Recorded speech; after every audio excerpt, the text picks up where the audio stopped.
Hello all, welcome back to my channel. So last tutorial में मैंने समझाया कि कंपोनेंट्स क्या होते हैं। सो इस ट्यूटोरियल में हम समझेंगे मॉड्यूल्स क्या होते हैं।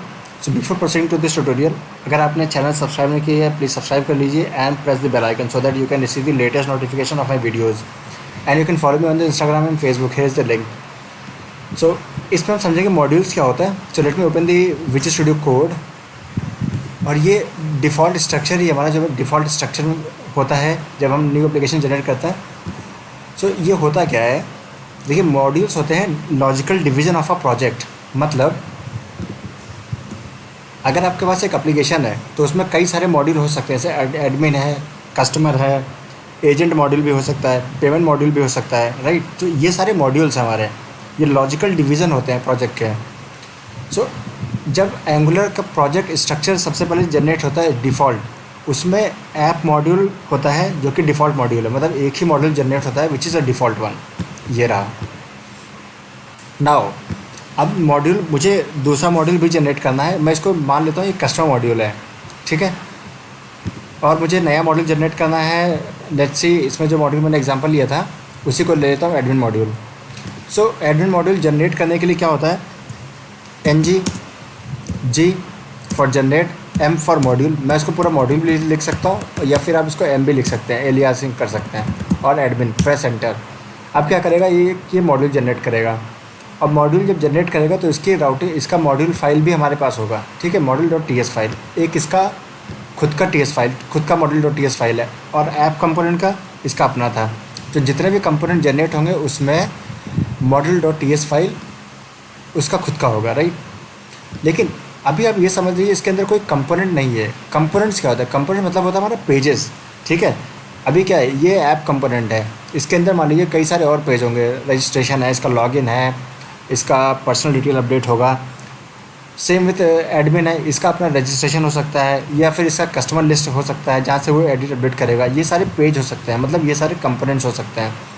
सो इसके अंदर कोई पेज नहीं है, कोई कंपोनेंट नहीं है। सो मुझे कंपोनेंट भी क्रिएट कर लेता हूँ अभी फिलहाल एक लॉगिन नाम से। सो कैसे जनरेट करूँगा, G for generate, C for component. लेकिन मैं सीधे सीधे कंपोनेंट का नाम नहीं दे सकता कि मैं फॉर एग्जांपल मुझे कस्टमर या मुझे लॉगिन जनरेट करना है तो मैं इसको लॉगिन नाम दे दूँ। नहीं, मुझे एडमिन फोल्डर के अंदर जनरेट करना है, एडमिन मॉड्यूल के अंदर। तो आप एडमिन / लॉगिन, तब जाके ये एडमिन के अंदर क्रिएट होगा, अदरवाइज़ ये बाहर क्रिएट हो जाता।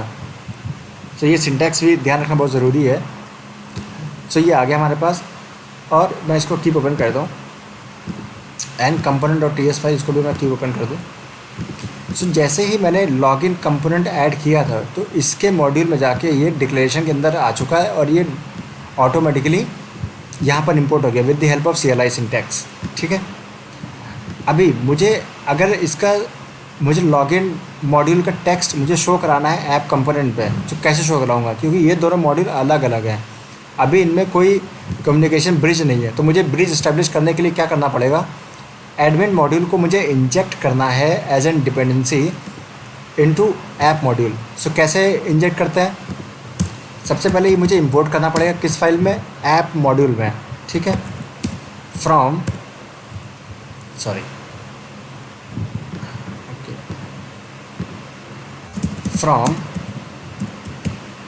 Admin dot module.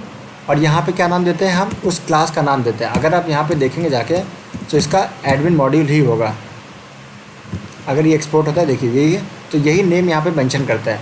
और जितने भी मॉड्यूल्स हैं, बहुत सारे मॉड्यूल हम आगे भी देखेंगे, तो वो सारे हमारे इंपोर्ट्स के अंदर जाते हैं। यहाँ पे इसको डाल देंगे एज एन डिपेंडेंसी और ये सेव कर दिया मैंने, ठीक है। अब क्या है कि इसके मैं जितने भी कंपोनेंट्स हैं या जो भी इसके और चीज़ें हैं मैं उनको यूज़ कर सकता हूँ। सो फिलहाल अभी इसके अंदर एक कंपोनेंट ही है तो मुझे कंपोनेंट यूज़ करना है। सो इसको मैं पहले रन कर देता हूँ ng सर्व। अभी फिलहाल देखते हैं कि रिजल्ट क्या दिखता है, देन हम इसको इंजेक्ट करेंगे ऐप कंपोनेंट को अपने यहाँ पर। ऐप कंपोनेंट मतलब लॉगिन कंपोनेंट को मैं इसके ऐप कंपोनेंट में इसको यूज़ करूँगा। सो सबसे पहले मैं रिजल्ट देख लेता हूँ कि इतना स्ट्रक्चर जनरेट करने के बाद क्या रिजल्ट दिखता है। सो अगर आपके पास कोई भी क्वेश्चन हो so please mention in the comment section. और अगर आपने चैनल अभी तक सब्सक्राइब नहीं किया please subscribe channel and press the bell icon. So ये कंपाइल सक्सेसफुली हो चुका है। So let's go to the browser. और लोकल 4200 पे मैं इसको देखूँगा ऐप वीडियो है, ठीक है। ये टेक्स्ट कहाँ से आ रहा है, ये टेक्स्ट हमारा आ रहा होगा ऐप डॉट HTML पे। ये टाइटल बाइंड किया था लास्ट ट्यूटोरियल में, और टाइटल कहाँ से आ रहा है, वो ऐप डॉट कंपोनेंट, ये टाइटल के अंदर इस वेरिएबल के अंदर ही इसने ये डेटा होल्ड कर रखा है, राइट। सो इस वजह से मुझे ये डेटा दिख रहा है। अभी मुझे लॉगिन कंपोनेंट का भी डेटा मुझे शो कराना है।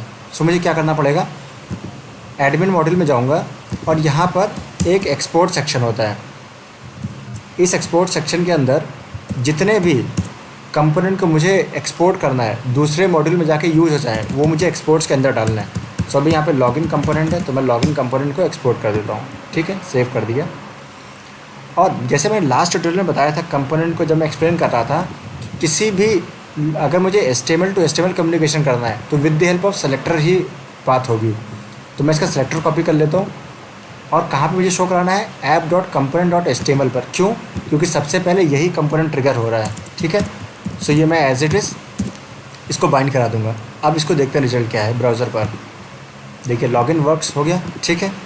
अभी मैंने क्या किया था, यहाँ पे लॉगिन एडमिन मॉड्यूल में जाके ये मैंने एक्सपोर्ट किया था, इसको मैं फ़िलहाल कमेंट कर देता हूँ, उसको सेव करता हूँ। फिर आप देखना इसने एरर थ्रो किया, राइट, क्योंकि दूसरे मॉड्यूल का जो कंपोनेंट है ऐप मॉड्यूल में उसको समझ नहीं आया कि ये क्या चीज़ है, क्योंकि उसको एक्सेस नहीं मिला। सो एक्सेस ग्रांट करने के लिए मुझे वो एक्सपोर्ट करना पड़ता है। अब इसको आप सेव कर दिए, अभी एक्सेस ये कंपाइल्ड सक्सेसफुली हो गया और आप देखेंगे रिजल्ट मुझे एज इट इज़ दिख रहा है, ठीक है। ये तक क्लियर हो गया। अभी ठीक है, अब मुझे क्या करना है, अब मैं डिफ़ॉल्ट मॉड्यूल जो ट्रिगर हो रहा है वो मुझे चेंज करना है। अभी क्या है कि सबसे पहले ऐप मॉड्यूल ट्रिगर हुआ था, उसके अंदर का कंपोनेंट ट्रिगर हुआ। अब मैं चाहता हूँ कि सबसे पहले लॉगिन मॉड्यूल ट्रिगर हो और उसका जो कंपोनेंट है लॉगिन कंपोनेंट वो दिखे, ठीक है।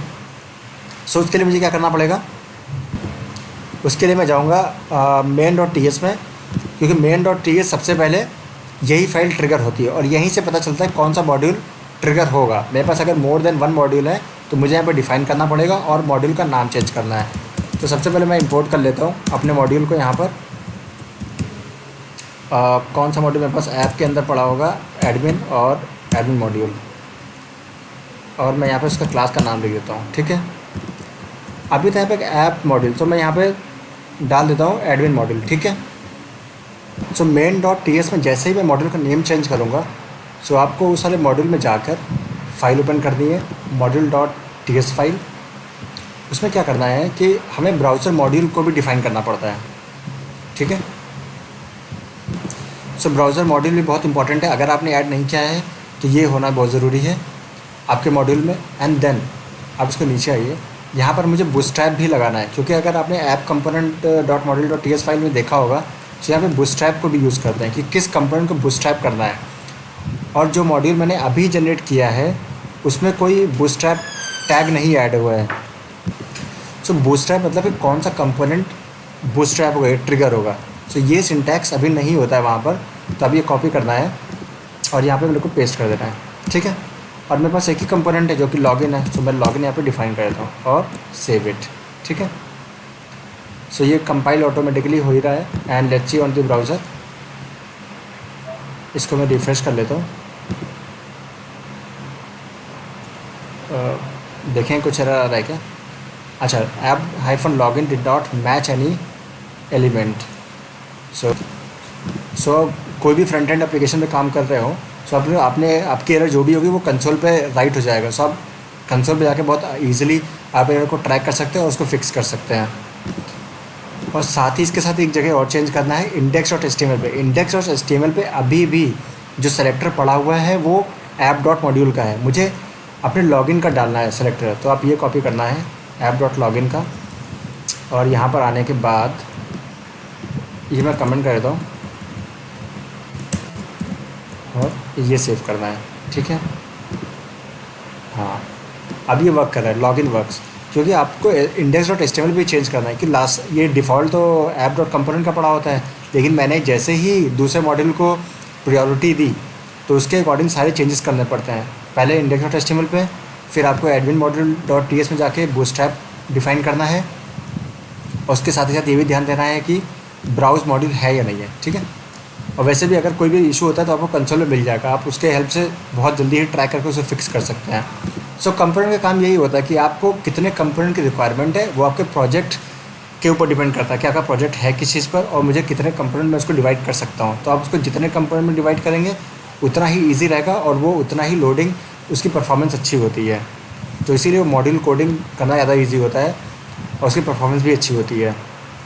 ठीक है, तो इस तरीके से मैं अपने कंपोनेंट्स या पेजेस को भी डिवाइड कर सकता हूँ कि कौन सा कंपोनेंट किस मॉड्यूल के अंदर जाना है और उसको कैसे ट्रिगर करवाना है। सो आई होप अगर कोई भी इशू होता है, कोई भी क्वेश्चन है, सो प्लीज़ मेंशन कर दें कमेंट सेक्शन में। I will be very happy to answer. और अभी तक अगर आपने चैनल सब्सक्राइब नहीं किया, please subscribe this channel and press the bell icon and also please share and like this tutorial. Thank you so much.